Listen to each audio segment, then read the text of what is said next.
Rusty, Rheneas, and Skarloey chugged cheerfully through the Sodor countryside.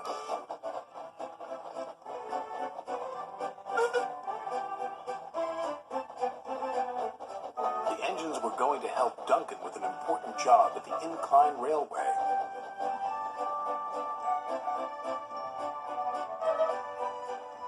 The engines enjoy working at the Incline Railway.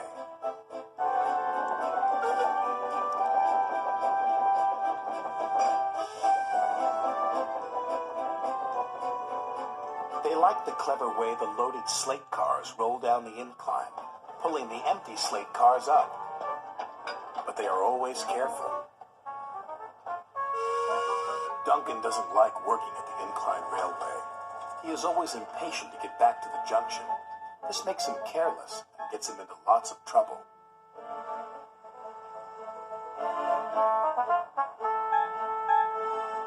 Rusty hoped Duncan would stay out of trouble today, but he was already in too much of a hurry.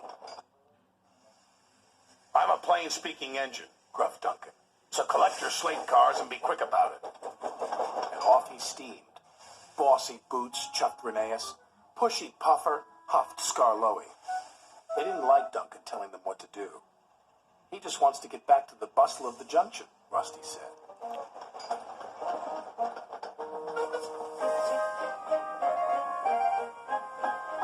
Duncan wanted everyone to work faster. "You're supposed to be helping me," he grumbled, "but you're as slow as snails." "We're proper engines," Rusty huffed crossly.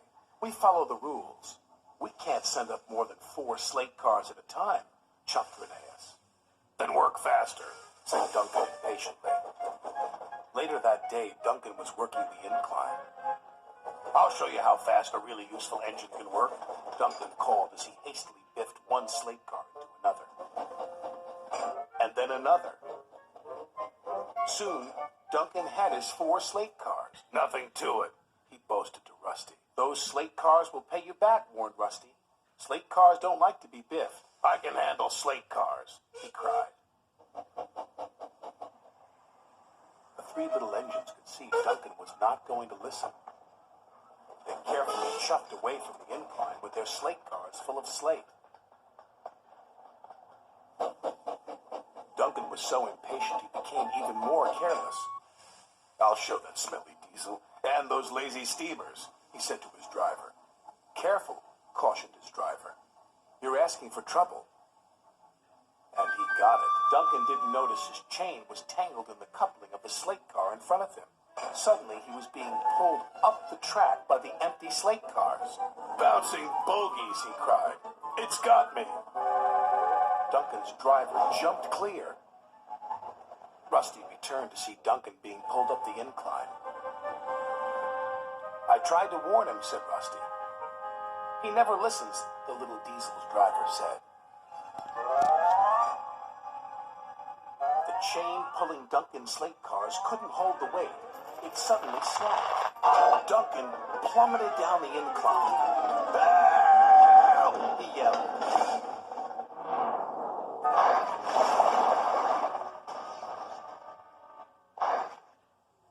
"Glug, glug, glug," he said. "Bluggle my broiler." Duncan felt foolish and very wet. When Sir Topham had arrived, he spoke severely to Duncan. "You have not been a responsible engine," he said. "Your impatience has caused confusion and delay, and you owe these engines an apology." "Sorry," Duncan said to Rusty, Rheneas, and Skarloey. "Once you have been repaired," Sir Topham had said, "you will work the incline until you learn to be patient and careful." "Yes, sir," said Duncan.